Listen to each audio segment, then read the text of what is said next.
Alhamdulillah, Alhamdulillah hamdan katsiran kama amar. Asyhadu an la ilaha illallah wahdahu la syarika lah wa asyhadu anna Muhammadan abduhu wa rasuluhu la nabiyya ba'dahu. Allahumma shalli wa sallim wa barik ala Muhammad wa ala alihi wa sahbihi ajma'in. Amma ba'du fa ya ayyuhal ikhwan, ittaqullaha haqqa tuqatih wa la tamutunna illa wa antum muslimun wajahidu fi sabilihi la'allakum tuflihun. Faqala Allah Ta'ala fi kitabihil hakim, a'udzu billahi minasyaitonir rajim, bismillahirrahmanirrahim. Ya ayyuhalladzina amanu idza nudiya lis-salati min yaumil jum'ati fas'au ila dzikrillahi wa dzarul bai'a. Dzalikum khairul lakum in kuntum ta'lamun. Fa idza qudiyatis salatu fantashiru fil ardh wabtaghu min fadlillah waskurullaha katsiran la'allakum tuflihun. Shadaqallahul azim. Saudara-saudara hadirin sidang Jumat yang berbahagia, marilah kita bersama-sama mengucapkan puji dan syukur kehadirat Allah Azza wa Jalla. Pada hari Jumat ini kita bersama-sama berkumpul di Masjid Ukhuwah Islamiyah Universitas Indonesia di Depok ini dalam keadaan sehat walafiat. Kita hadir di sini untuk melaksanakan perintah Allah Subhanahu wa Ta'ala di dalam surah Al-Jumu'ah yang saya bacakan di awal khutbah tadi, yang kalau kita terjemahkan ke dalam bahasa Indonesia artinya lebih kurang, hai orang-orang yang beriman, apabila telah tiba waktu bagi kalian untuk menunaikan fardu Jumat, maka bersegeralah kalian dan tinggalkanlah urusan-urusan perniagaan kalian. Sesungguhnya hal itu adalah jauh lebih baik jika sekiranya kalian mengetahui. Dan apabila kalian telah selesai menunaikan fardu Jumat itu, maka bertebaranlah kalian di muka bumi dan carilah rezeki yang dikaruniakan Allah kepada kalian semua, dan banyak-banyaklah berzikir mengingat Allah. Semoga kalian memperoleh keberuntungan. Berdasarkan ayat itu jelaslah hari Jumat bukan hari libur. Hari Jumat adalah hari kerja, hari penuh aktivitas dan kegiatan-kegiatan kita sehari-hari. Di sini kita warga Universitas Indonesia, Civitas Akademika Universitas Indonesia, sibuk dengan kegiatan kita masing-masing. Bila tiba waktu Jumat, bersegeralah kita menunaikan fardu Jumat. Dan kalau sudah selesai bertebaran di muka bumi, cari rezeki yang dikaruniakan Allah kepada kita semua. Semoga kita memperoleh keberuntungan. Sekiranya hari Jumat ini hari libur, maka tentulah Masjid UI ini akan sedikit jamaahnya. Jangankan dijadikan hari libur, ada beberapa kementerian sekarang ini masjidnya tutup hari Jumat karena hari Jumat dijadikan sebagai work from home, bekerja dari rumah masing-masing. Akhirnya masjid tidak ada lagi jemaah. Zuhur sedikit orang datang sholat berjamaah di sana. Perlu kita sadari bersama, Jumat bukan hari libur dilihat dari sudut nas Al-Quran maupun dari segi manfaat dan mudarat. Manfaatnya jauh lebih besar daripada mudaratnya kalau kita menjadikan Jumat itu hari kerja seperti sekarang ini. Adalah satu kesempatan bagi kita pada hari Jumat ini menunaikan fardu Jumat hanya dengan 2 rakaat, didahului dengan 2 khutbah seperti sekarang ini.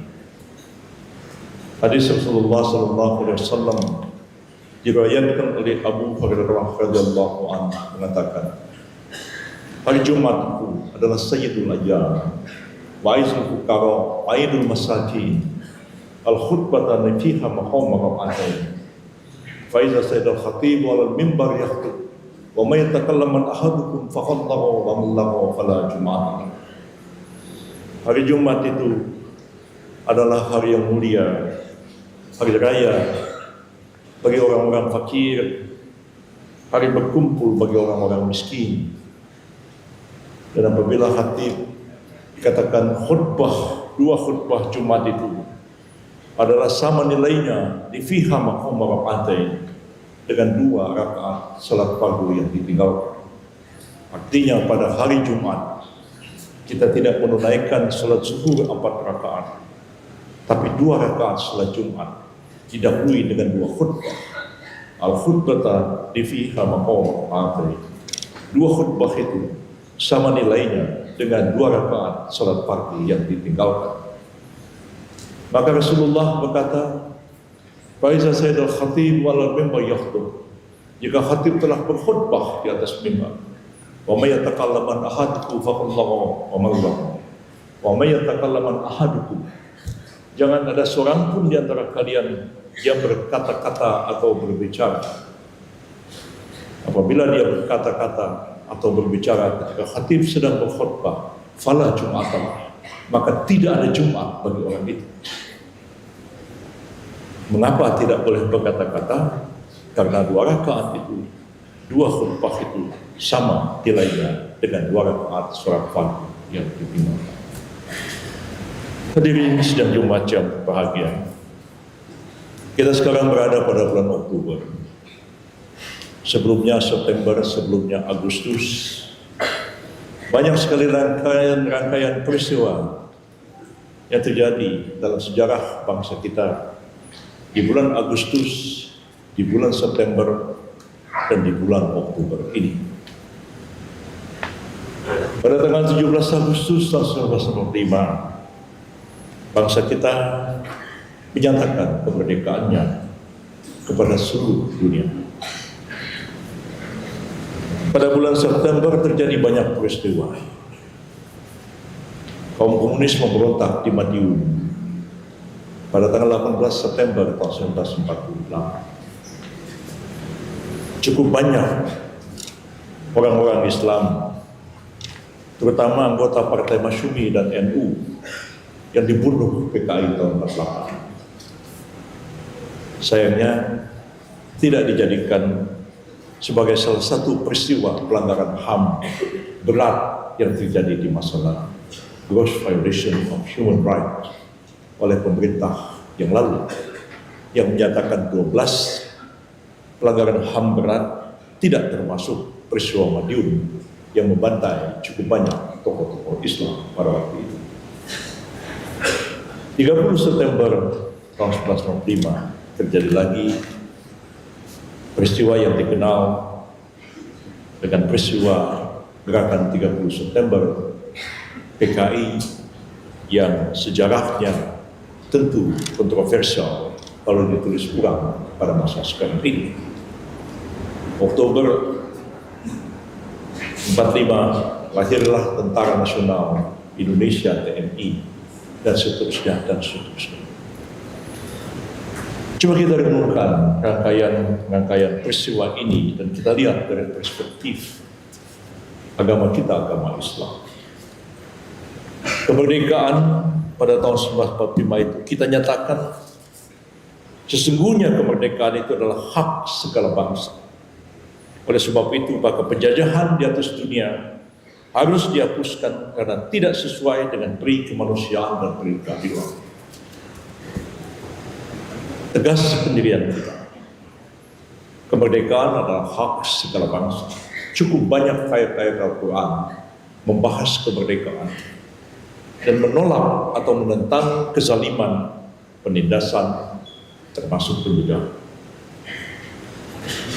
Dan ini yang kedua undang dasar kita yang mengatakan, dan perjuangan pergerakan kemerdekaan Indonesia telah sampailah pada saat yang berbahagia dengan selamat sentosa, mengantarkan rakyat Indonesia ke depan pintu gerbang kemerdekaan negara Indonesia yang merdeka, bersatu, berdaulat, adil dan makmur. Atas berkat rahmat Allah yang Maha Kuasa dan dengan didorongkan oleh keinginan yang luhur supaya berkehidupan kebangsaan yang bebas, maka rakyat Indonesia dengan ini menyatakan kemerdekaan. Yang menulis draft pembukaan Undang-Undang Dasar 45 itu adalah almarhum Haji Agus Salim, tokoh Serikat Islam, anggota BPUPKI, pahlawan nasional, pejuang Islam modernis, bapak kaum cendekiawan Muslim Indonesia. Satu hari, 2 tahun sebelum wafat, tahun 1952, Haji Agus Salim menulis tentang peristiwa ini, kompromi-kompromi politik yang tercapai dalam sidang-sidang BPUPKI tahun 45 itu. Teks dapat kita baca sekarang. Teks bisa dibaca ulang. Teks bisa ditafsirkan ulang. Bahkan kawan-kawan di Fakultas Ilmu Budaya biasa menerapkan metodologi hermeneutika dalam menafsirkan sebuah teks sastra, teks apapun. Di Fakultas Hukum juga belajar hermeneutika, menafsirkan teks-teks hukum. Sebuah teks dibuat oleh pembuatnya dalam konteks zaman tertentu, dalam situasi tertentu. Teks berkembang, dibaca oleh generasi-generasi yang muncul kemudian. Sekarang kita ingin lihat bukan tafsir hermeneutik terhadap teks pembukaan B45, tapi apa kata Haji Agus Salim tentang ini? Kalau bahasa hukum, apa original intent dari perumusnya? Agus Salim mengatakan dalam pembukaan Undang-Undang Dasar 45 itu telah tersimpul 2 makna ayat Al-Quran yang dituangkan dengan kata-kata perjuangan kemerdekaan, pergerakan bangsa Indonesia sampai pada saat yang berbahagia, selamat sentosa, maka bangsa Indonesia dengan ini menyatakan kemerdekaan. Dia mengatakan kemerdekaan itu terjadi karena perjuangan kita bersama. Perjuangan itu tidak mungkin, kemerdekaan itu tidak mungkin kita capai tanpa kita memperjuangkannya. Dikatakan, Innallaha la yughayyiru ma biqaumin hatta yughayyiru ma bi anfusihim. Allah tidak akan mengubah nasib suatu kaum sebelum mereka berjuang untuk mengubah nasibnya sendiri. Lalu kalimat yang mengatakan atas berkat rahmat Allah yang Maha Kuasa dan didorongkan keinginan yang luhur sebagai kehidupan kebangsaan yang bebas, maka bangsa Indonesia dengan ini menyatakan kemerdekaan. Kata Haji Agus Salim, di situ dirumuskan kalimat-kalimat yang berasal dari ayat Al-Quran. La haula wa la quwwata illa billah. Tidak akan terjadi barang sesuatu kecuali atas izin dan kehendak Allah semata-mata. Lalu kemudian kemerdekaan itu pun diawali dengan kata-kata atas berkat rahmat Allah yang Maha Kuasa. Mengapa dirumuskan demikian? Lebih 300 tahun bangsa kita berjuang melawan Belanda, perang di mana-mana. Kalau saudara pergi ke Afrika Selatan, akan bertemu lebih dari 100 makam keramat. Ada tokoh, sekian banyak kuburan para pengikut. Semua makam keramat itu adalah pejuang-pejuang Islam di Indonesia yang ditangkap oleh Belanda, sebagian dibunuh di sini, pemimpin-pemimpinnya dibuang ke Afrika Selatan, termasuk Syekh Yusuf Al-Makassari, termasuklah Cakraningrat keempat dari Madura dan lain-lain. Sekian ratus tahun kita berperang melawan Belanda. Apakah pernah bangsa Indonesia itu mengalahkan Belanda? Tidak pernah sama sekali. Yang mengalahkan Belanda itu bukan orang Indonesia. Yang mengalahkan Belanda itu tentara Jepang. Dengan serbuan kilat, maka Belanda menyerah tanpa syarat kepada Jepang 8 Maret 1942 di Kalijati, Bandung. Bukan menyerah kepada bangsa Indonesia. 3,5 tahun Jepang itu menduduki Indonesia, dilawan di Aceh, dilawan di Singaparna, dilawan di tempat-tempat lain. Pernahkah bangsa Indonesia itu mengalahkan Jepang? Tidak pernah. Jepang itu dikalahkan oleh tentara sekutu, bukan dikalahkan oleh bangsa Indonesia. Karena itulah dikatakan Haji Agus Salim, kemerdekaan itu betul-betul terjadi atas berkat rahmat Allah yang Maha Kuasa, bukan karena kemampuan dan kekuatan bangsa ini. 2 hari setelah Jepang bertukuk lutut kepada sekutu, Kaisar Jepang, Kaisar Hirohito mengumumkan Jepang menyerah tanpa syarat kepada sekutu akibat Hiroshima dan Nagasaki dibom tanggal 15 Agustus tahun 45. 2 hari sesudah itu, Soekarno-Hatta menggunakan kesempatan itu memproklamirkan kemerdekaan Indonesia. Bukan kita mengalahkan Belanda, bukan juga kita mengalahkan Jepang. Saya pernah bertanya kepada Jenderal Abdul Haris Nasution ketika beliau mengajar sejarah ketatanegaraan di Fakultas Hukum UI di sebelah ini. Saya tanya begini, Pak Nas, 18 Desember 48, Jogja diserbu tentara Belanda, agresi militer kedua. Soekarno, Hatta, Haji Agus Salim, Ali Sosro Amijoyo, Muhammad Rum, semua menteri-menteri kecuali Muhammad Natsir ditangkap dan ditawan Belanda, ditempatkan di Brastagi 1 minggu, kemudian dipindahkan ke Pulau Bangka, sebuah gunung namanya Gunung Menumbing di Kota Mentok di Pulau Bangka. Berapa lama dia di situ? 8 bulan.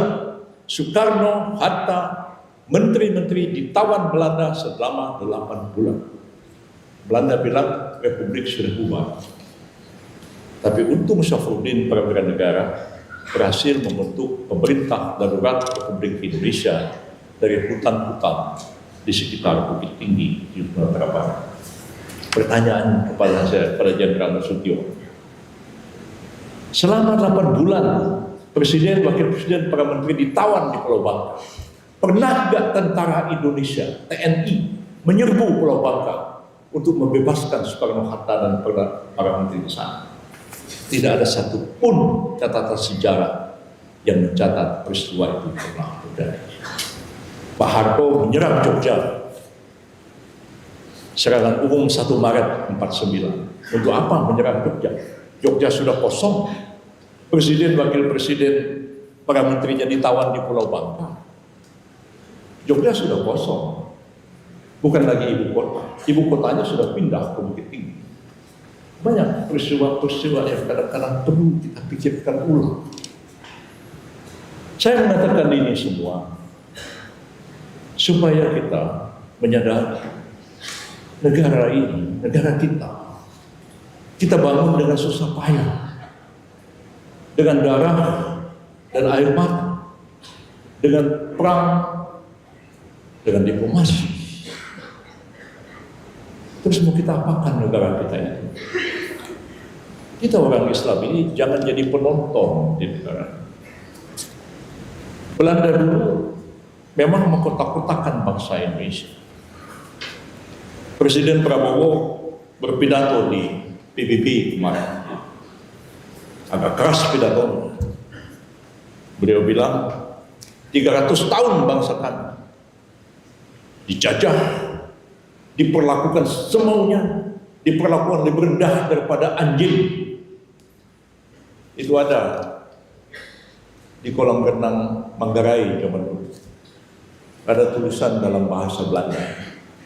Semua boleh masuk kecuali inlander and horn, kecuali orang pribumi dan anjing. Ya. Banyak reaksi orang, benar Pak Prabowo ngomong begitu. Saya menulis sedikit catatan.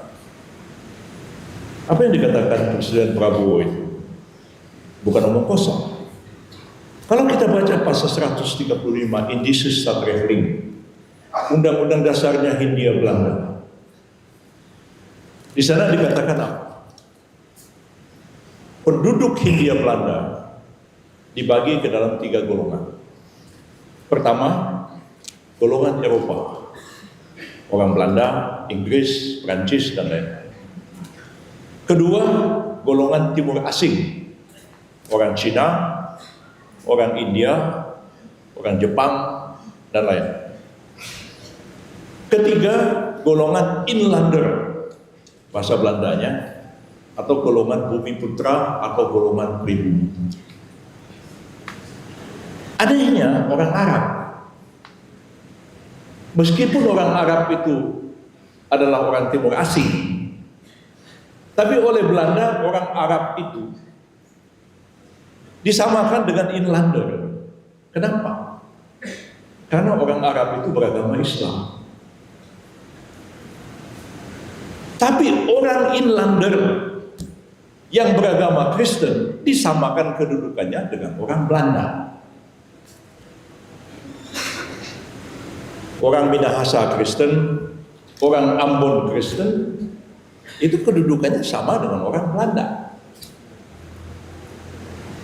Kesempatan, kedudukan, status hukum, fasilitas yang diberikan kepada 3 golongan itu berbeda-beda dan sangat diskriminatif dan sangat apartheid.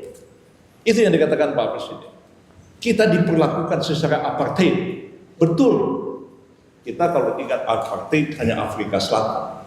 Kita lupa, kita juga pernah oleh Belanda diperlakukan politik apartheid, membedakan 3 golongan, Belanda, Eropa, Timur Asing, dan inland. Jadi aneh, orang Arab yang beragama Islam disamakan dengan inlander, orang inlander yang beragama Kristen disamakan dengan orang Eropa. Orang Depok zaman dulu, ya, bilang orang Ambon yang ada di kota Depok Lamai, tentara Kenil, itu londo hitam. Kenapa dibilang londo hitam? Karena di orang Betawi mereka itu Belanda, beragama Kristen, ada gerejanya, bisa jalan ke Depok sana bisa dilihat sampai sekarang. Mereka orang Ambon, tapi beragama Kristen, statusnya sama dengan orang Eropa. Di antara 3 golongan itu sudah bisa dilihat status ekonominya. Yang paling bagus tentu orang Eropa, tengah-tengah orang Cina, sama India. Yang paling miskin dan menderita, inlander. Inlander itulah yang mau merdeka. Yang lain-lain itu mikir-mikir mau merdeka. Yang merdeka yang paling menderita. Karena itu, ketika negaranya sudah merdeka, kita jaga, kita pertahankan, dan kita kelola negara kita ini. Jangan kita jadi penonton orang lain yang mengelola. Jangan titip-titip pesan nasib umat kepada orang lain yang belum tentu pemikirannya berbeda dari pemikiran kita. Lalu pada bulan Agustus kemarin itu, di mana-mana ada demonstrasi, kemudian demonstrasi itu berujung kerusuhan. Ada pembakaran, ada penjarahan, ada penganiayaan, dan ada perusakan. Timbul pertanyaan, apakah orang dilarang demonstrasi? Enggak. Orang mau demo silahkan aja. Demonstrasi tidak perlukan izin, karena izin itu boleh melakukan sesuatu karena dilarang. Demonstrasi itu adalah bagian dari ekspresi kemerdekaan pikiran dan kemerdekaan menyatakan pendapat.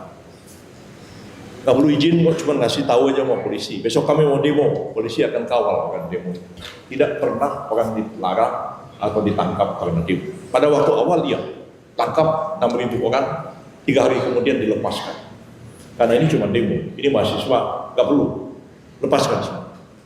Yang ditahan itu hanyalah mereka yang diduga melakukan penjarahan, perusakan, pembakaran, tindak kekerasan lain, penganiayaan dan lain-lain. Bahkan penganiayaan sampai matinya orang. Itu terjadi di Makassar dan tempat lain. Lalu tentu kita harus bertindak adil. Yang salah aparat pun kita tindak. Yang nabrak almarhum Afan sampai meninggal diadili di sidang etik dan akan diteruskan ke pengadilan pidana biasa karena melakukan satu kelalaian yang mengakibatkan matinya orang lain. Tetap akan diadili. Begitupun yang melakukan pembakaran, perusakan dan lain-lain. Sejauh cukup bukti dan kalau tidak berhasil dilakukan restoratif justice, maka nggak ada pilihan, harus dilimpahkan ke pengadilan biar diadili secara fair, adil dan terbuka. Kalau salah ya dipidana, kalau tidak salah bebas. Sekarang pun kalau tidak cukup bukti, SP3 kan cepat-cepat, jangan lama-lama. Dalam konteks ini ada pertanyaan, karena ada buku-buku disita. Apakah pemerintah ini mau kembali lagi ke pemerintah Orde Baru yang melarang peredaran buku-buku? Saya ingat ketika saya mahasiswa Departemen Filsafat di Fakultas Ilmu Budaya sekarang ini, itu hanya mahasiswa filsafat yang bisa baca buku-buku komunis, buku-buku Marxis, buku-buku PKI dan lain-lain, Tan Malaka dan lain-lain, itu hanya mahasiswa filsafat yang boleh baca. Dosennya masih hidup, Romo Magnis Suseno, yang mengajar filsafat Marxisme. Yang lain nggak boleh, zaman Orde Baru. Sekarang orang mau baca buku, silahkan aja. Mau menerbitkan buku apa, buku Aidit, silakan aja mau dibaca. Kalau memang itu adalah bagian daripada ekspresi pemikiran. Walaupun kita tahu ideologi itu tidak pernah mati. Bahkan ideologi itu bisa menjadi pseudo religion, semacam agama juga, dengan fanatisme yang tinggi, walaupun dia bukan agama pada hakikat. Tapi kalau itu disita, sebenarnya hanya maksudnya untuk mendalami apa sih motifnya, apa sih latar belakangnya, apa sih pemikirannya. Kalau bahasa pidananya, apa sih mens rea di balik semua ini. Tapi bukan berarti mau melarang penerbitan buku-buku. Sama aja, ada tukang copet-copet dompet orang, uangnya disita sama polisi untuk dijadikan barang bukti. Apa dengan begitu terus pemerintah melarang peredaran uang? Ya enggak lah. Ya. Jadi buku-buku itu disita hanya untuk dipelajari. Dan saya juga perintahkan, baca betul. Dan sebagian besar buku-buku itu temanya terkait dengan apa yang disebut dengan anarkisme. Bahasa polisi anarko. Ini sebenarnya merupakan satu paham. Banyak variannya. Ya kalau dilihat dari sudut filsafat politik, sebenarnya dia merupakan satu pandangan filosofis yang menolak struktur, menolak hierarki, menolak organisasi, menolak dominasi, dan lain-lain. Salah satu variannya itu kelompok PUM. Itu sebenarnya dasarnya kelompok anarkisme. Dia nggak mau struktur, nggak mau aturan, nggak mau, pokoknya dia mau hidup bebas. Kalau kita kembalikan kepada ajaran-ajaran Islam, ya, tentu paham anarkisme semacam itu ya tidak sejalan dengan tuntunan agama kita. Tapi kalau orang menganut paham itu untuk dia sendiri, untuk dia diskusikan, dia bahas, ini tak ada yang larang. Tapi kalau dia bergerak, karena anarkisme menolak struktur, menolak hierarki, menolak kekuasaan formal, menolak organisasi negara. Dia bakari gedung DPR, dia bakari kantor pemerintah. tindakannya itu bukan lagi dalam konteks kebebasan berpikir dan kebebasan berekspresi, tapi sudah merupakan satu tindak pidana. Orang dalam Islam itu, orang ateis saja kita nggak bisa apa-apain. Ya. Kalau memang dia nggak percaya sama Tuhan, masa kita mau paksa-paksa? Hanya hidayah Allah yang membuat orang itu beriman, nggak bisa kita paksa. Orang ateis itu punya hak hidup. Di akhirat nanti tanggung jawab dia. Ya. Sepanjang itu keyakinannya dia. Tapi kalau dia masuk ke masjid ini mempropagandakan ateisme, ya tentu kita larang orang itu. Jadi paham itu tidak pernah dilarang, silakan. Tapi kalau paham itu disebarluaskan, mempengaruhi orang lain, apalagi paham itu diwujudkan dalam satu gerakan politik yang nyata di lapangan, dia bisa ditindak sebagai satu tindak pidana. Karena itu saya kira struktur negara tidak mungkin tidak ada. Ya. Meskipun tidak jelas spesifik Quran itu mengatakan dirikan negara, ya. Hanya dikatakan dalam Al-Quran bahwa kita perlu menegakkan al-amr bil ma'ruf, an-nahy 'anil munkar dan seterusnya. Dan untuk itu tidak mungkin dapat diwujudkan tanpa ada kekuasaan yang disebut dengan negara. Mala yatimul wajib illa bihi fahuwa wajib. Sesuatu yang wajib dikerjakan, tapi tidak bisa dilaksanakan tanpa adanya alat untuk melaksanakannya, maka menciptakan alat itu adalah satu kewajiban pula. Amar ma'ruf nahi munkar tidak bisa tegak hanya dengan tausiah para kiai dan para ulama. Al-amru bil ma'ruf wan nahi 'anil munkar hanya bisa ditegakkan oleh kekuasaan negara, organisasi kekuasaan yang mewujudkan itu.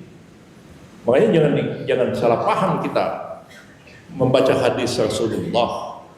Ketika suatu saat Rasulullah bersabda, ya, keadilan harus ditegakkan.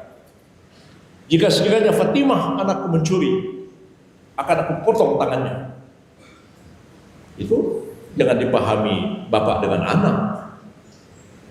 Itu harus dipahami dalam konteks organisasi kekuasaan. Hadis itu muncul di Madinah, bukan di Mekah. Rasulullah itu bukan hanya nabi dan rasul, tapi beliau adalah pemegang otoritas kekuasaan kota Madinah itu. Jadi kalau Fatimah mencuri akan dipotong tangannya, bukan bapaknya memotong tangan anaknya, tapi negara melaksanakan hukum terhadap warga negara. Jangan nanti bapak-bapak pulang habis Jumat ini, anaknya mencuri sepeda tetangga, langsung diambil golok, blok, dipotong tangannya. Tidak bisa. Makanya waktu itu saya cukup berdebat panjang dengan Ja'far Umar Talib, ya, ketika kita menerapkan darurat sipil di Ambon awal tahun 2000. Ja'far Umar Talib mengeksekusi orang sendiri, menerapkan hudud. Saya bilang nggak bisa, Bang. Ini negara yang melaksanakan, bukan abang. Abang dapat otoritas dari siapa? Abang menciptakan negara dalam negara. Kadang-kadang kita belajar fikih lupa konteks bagaimana kita harus menerapkannya. Ya. Kalau misalnya ada orang masuk ke rumah kita, potong TV kita malam-malam, kita ambil golok, kita potong sendiri, anarki jadinya negara ini. Tidak bisa. Orang itu harus diadili, walaupun sudah jelas dia potong TV kita. Diadili itu baru ketahuan dia mencuri sebab apa. Orang ini dihukum, dikasih diat atau dimaafkan atau bagaimana? Hanya bisa dengan putusan hakim. Bukan kita laksanakan nas-nas syariat di bidang pidana itu mau-maunya sendiri kita. Bisa bahaya kehidupan masyarakat kita. Mudah-mudahan apa yang saya sampaikan ini menjadi bahan renungan, bahan pemikiran kita bersama dari 3 rangkaian 3 bulan, Agustus, September, dan Oktober. Dan kita renungkan semua ini dari perspektif Islam, mudah-mudahan akan mencerahkan kita semua. Amin Allahumma amin. Barakallahu li wa lakum fil Qur'anil azim wa nafa'ani ma iyyakum bima fihi minal ayati wa zikril hakim. Wa taqabbal minni wa minkum tilawatahu innahu huwas samiul alim. Aqulu qouli hadza fastaghfirullahal azim li wa lakum wa lisairil muslimin wal muslimat wal mu'minin wal mu'minat fastaghfiruhu innahu huwal ghafurur rahim. اللهم صل وسلم على سيدنا مولانا محمد وعلى سيدنا محمد.